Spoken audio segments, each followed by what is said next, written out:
यह social justice मार्च में जो शामिल हुए हैं उसके लिए हम आपको क्रांतिकारी इस्तकबाल करते हैं, आपको जय भीम और लाल सलाम पेश करते हैं। दोस्तों, आप सब लोग इस कैंपस में रहते हैं, इस कैंपस की सच्चाई से रूबरू हैं, इसीलिए आप लोगों को ज़्यादा बताने की ज़रूरत नहीं है कि इस कैंपस में सामाजिक न्याय की लड़ाई को किस तरीके से लड़ा जा रहा है और इसकी क्या स्थिति है। आज जो यह मार्च निकाला गया है, ये इस मौके पे निकाला गया है कि पिछली बार जब एकेडमिक काउंसिल मीटिंग हुआ था तब से लेकर के इस बार का जो एकेडमिक काउंसिल मीटिंग जो एडजर्न हो गया था हमारे उसेन बोल्ट वाइस चांसलर के चलते, उसमें हम लोग जो मुद्दों को लेकर के लड़ रहे थे, बहुत सारे मुद्दों पे हमको सफलता मिली है। उसमें सबसे बड़ी सफलता मिली है कि ओबीसी रिलैक्सेशन को 1 या 2 नहीं, ऑल लेवल पे लागू करवाया गया है, सबसे बड़ी सफलता है। उसके बाद हॉस्टलों के अंदर जो अलॉटमेंट होता था उसमें सबसे बड़ी दिक्कत ये आती थी, जो लोग ब्राह्मणवाद की मार झेल रहे थे फिर भी किसी तरीके से अपनी काबिलियत के बदौलत जो डिप्राइव सेक्शन के लोग होते थे, जब वो जनरल कैटेगरी में सेलेक्ट होते थे, जब वो टॉप करते थे, उनको सबसे ज़्यादा सफ़र करना पड़ता था।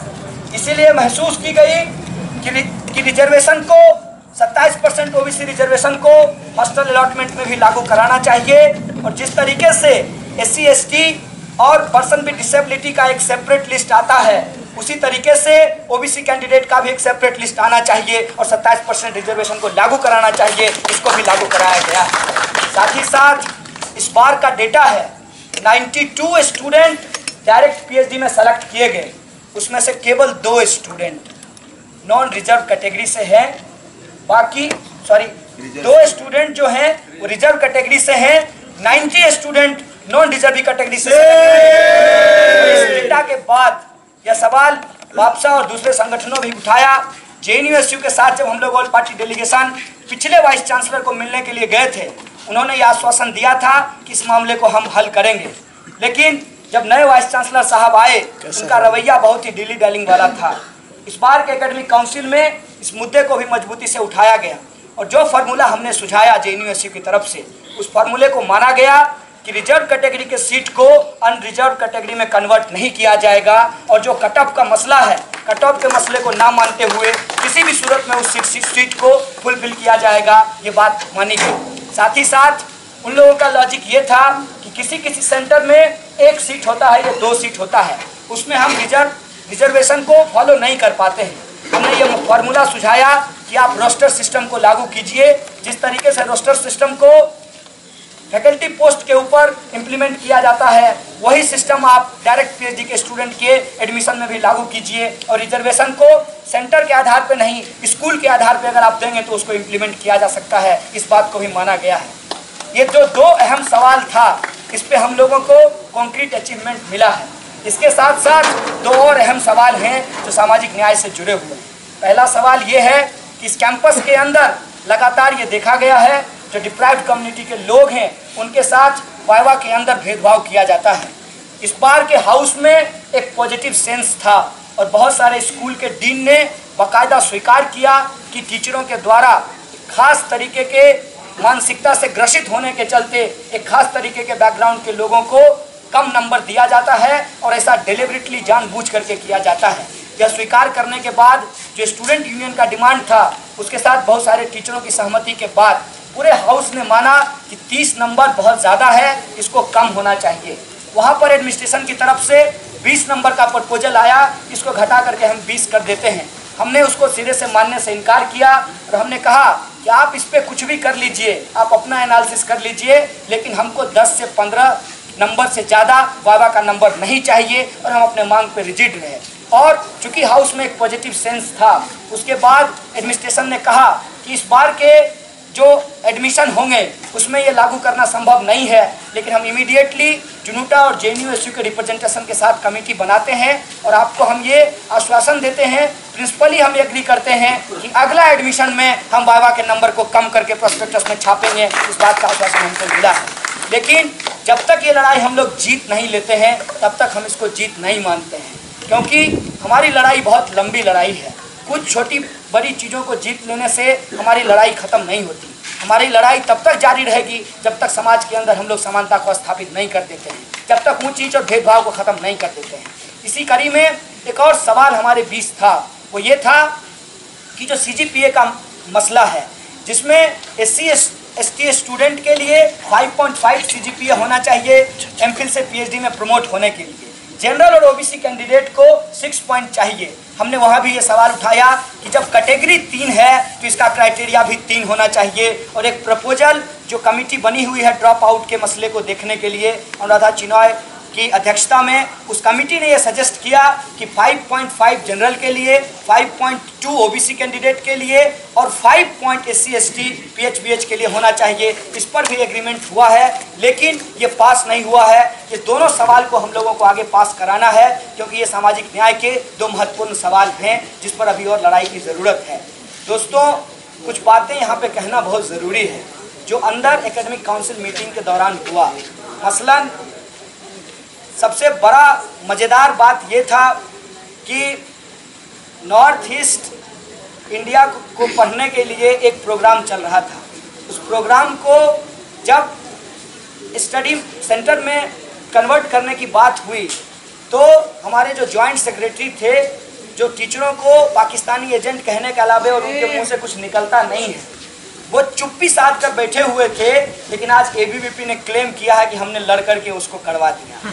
इसी तरीके से दूसरा प्रपोजल आया था कि SL के अंदर एक अलग स्कूल, उसको बाइफरकेट करके एक अलग स्कूल बनाना चाहिए जिसका नाम होना चाहिए Indian languages and cultural school. उसको लेकर के एक प्रपोजल वहाँ के डीन के द्वारा लाया गया था। उस पर भी काफ़ी चर्चा हुई, लेकिन मामला फंसा वहाँ जहाँ संस्कृत ने कहा कि हम भारतीय भाषा का हिस्सा नहीं हैं। संस्कृत ने कहा कि हम अलग से स्पेशल सेंटर रहना चाहते हैं, हम इंडियन लैंग्वेज का जो अलग से स्कूल खुलेगा उसमें हम शामिल नहीं होना चाहते हैं। ये इनकी भारतीयता है, ये इनकी राष्ट्रीयता है, ये बात समझ में आती है। तीसरा एक और मज़ेदार चीज़ जो उस पूरे बहस के दौरान हुआ वो ये था कि हम लोग बार बार ये डिमांड कर रहे थे स्टूडेंट कम्युनिटी की तरफ से कि हमारा जो हॉस्टल का काम है उसको जल्दी से शुरू किया जाए। और इस बातचीत के दौरान JNUSU रिप्रेजेंटेटिव ने कहा कि पैसा आकर के रखा हुआ है। इमीडिएटली जो है हमारा जॉइंट सेक्रेटरी खड़ा होकर कहता है पैसा आकर के नहीं रखा गया है, ला करके रखा गया है। मतलब इनका जो पूरा का पूरा रवैया है वो स्टूडेंट के प्रति इनकी कोई रिस्पॉन्सिबिलिटी नहीं है। या तो प्रशासन के पक्ष में जाकर के हमारे खिलाफ दलील देते हैं या फिर मीडिया हाउस के पक्ष में जाकर के हमारे खिलाफ दलील देते हैं। कैंपस में 2 घटना घटी है, बेसिकली 2 नहीं 3 घटना घटी है। ABVP न्यूज़ का एक जर्नलिस्ट जो है वो लोहित हॉस्टल में घुसने का प्रयास किया और उसको घुसा कर रहे थे हमारे महानुभाव ज्वाइंट सेक्रेटरी। ब्रह्मपुत्रा हॉस्टल में जी न्यूज़ बिना परमिशन का घुसने का कोशिश किया। उसको कौन कोशिश नहीं किया बल्कि घुसा। उसको कौन घुसाए? ABVP के प्रेसिडेंट आलोक जी। और इन लोगों का काम कुल मिला करके यही रहा है कि स्टूडेंट के खिलाफ जासूसी करना, स्टूडेंट को टारगेट करके उनके खिलाफ जो है एक ऐसा माहौल मीडिया के द्वारा बनाना जिससे JNU का जो एक कैरेक्टर असैसिनेशन चल रहा है उसको आगे बढ़ाना। कल एक स्टूडेंट को बार बार लाल घेरे में घेर करके दिखा जा रहा था कि ये JNU में पाया गया। भाई साहब, JNU का स्टूडेंट JNU में नहीं पाया जाएगा तो कहाँ पाया जाएगा? हमको लगता है कि इनका कॉमन सेंस जो है उसको वो लूज कर चुके हैं। लेकिन इनको कहीं ना कहीं एक मदद भी मिलती है। मदद मिलती है क्योंकि ये सरकार में है। मदद मिलती है कि इनके लोग जगदीश कुमार अप्पा राव कैंपस के वाइस चांसलर बनकर के बैठे हुए हैं। जिस सवाल को लड़ने के लिए हम लोगों को एड़ी चोटी एक करना पड़ता है, वो सवाल हल हो जाने के बाद ये पर्चा निकाल के कहते हैं कि हमने ये करा दिया। ये जो इनका तरीका है, हमको लगता है कि इस तरीके का पुरजोर विरोध करना चाहिए। और यह बात बार बार कहनी चाहिए कि सामाजिक न्याय की लड़ाई एक कलेक्टिव लड़ाई है, एक सामूहिक लड़ाई है। और सामूहिक तरीके से हम इसको लड़ते हैं और सामूहिक तरीके से ही जब इस लड़ाई को हम जीतते हैं उसको क्लेम भी करते हैं। ये बात हम लोगों को कहना चाहिए। और हमको लगता है कि कुछ चीज़ें जो JNU SU के द्वारा लड़ करके की गई है उसमें आप तमाम साथियों का सहयोग है। आने वाले समय में भी यह सहयोग आप लोगों से अपेक्षित है। और सहयोग के संदर्भ में मैं एक बात कह दूं कि अभी इस पूरी रैली में जो हम लोग आ रहे थे तो एक बैनर पकड़ करके लाए थे, उसमें 2 फ्रेम में फोटो था। एक फ्रेम में फोटो ये था कि 6 झाड़ू से 25 पत्ते जो है उसको साफ किया जा रहा था। दूसरे फ्रेम में ये फोटो था कि हाथ से लोग लेट्रिन साफ कर रहे थे। एक तरफ नौटंकी थी, दूसरी तरफ सच्चाई था। तो जो मुंबई के सफाई कर्मचारी हैं उन लोगों ने मुंबई के अंदर जेएनयू स्टूडेंट्स के पक्ष में एक आंदोलन खड़ा किया, मोर्चा निकाला। साथ ही साथ कहा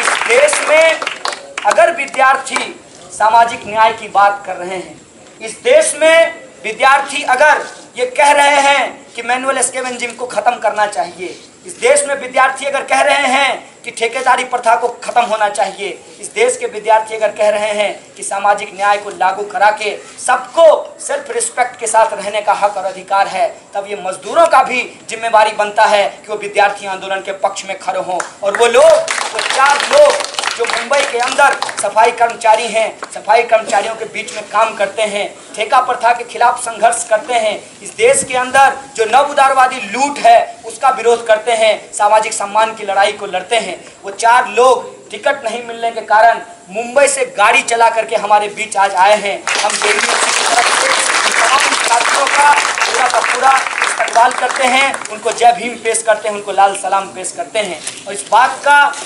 आश्वासन तो हम लोग दे नहीं सकते हैं, बस इस कमिटमेंट को दोहरा सकते हैं कि जिस तरीके से आप हमारी लड़ाई में शरीक हुए हैं, हम आपकी लड़ाई में शरीक होंगे और इस देश के अंदर ठेकेदारी प्रथा को खत्म करके जो आज से गंदगी साफ की जाती है उस व्यवस्था को खत्म करके सामाजिक न्याय की लड़ाई को आगे बढ़ाएंगे, सामाजिक न्याय की लड़ाई को इंश्योर करेंगे। साथियों, इन्हीं शब्दों के साथ मैं अपनी बातचीत को ख़त्म करूंगा। आगे भी लोग अपनी बातचीत रखेंगे, लेकिन मैं चाहता हूं कि सबसे पहले वो जो 4 साथी हमारे बीच मुंबई से चल करके आए हैं उसमें से 3 साथी अपनी बात रखेंगे। हमारा रिक्वेस्ट है जेएनयू की तरफ से, आप पहले उनकी बातचीत को सुने, उसके बाद बाकी संगठन के लोग जो अपनी बात रखना चाहते हैं वो भी रखें और साथ ही जनरल सेक्रेटरी भी अपनी बात को रखेंगे। मैं अपनी बात को यहीं ख़त्म करते हुए साथ ही जनरल सेक्रेटरी से रिक्वेस्ट करता हूँ इस मीटिंग को प्रिजाइड करें और साथियों को आमंत्रित करें।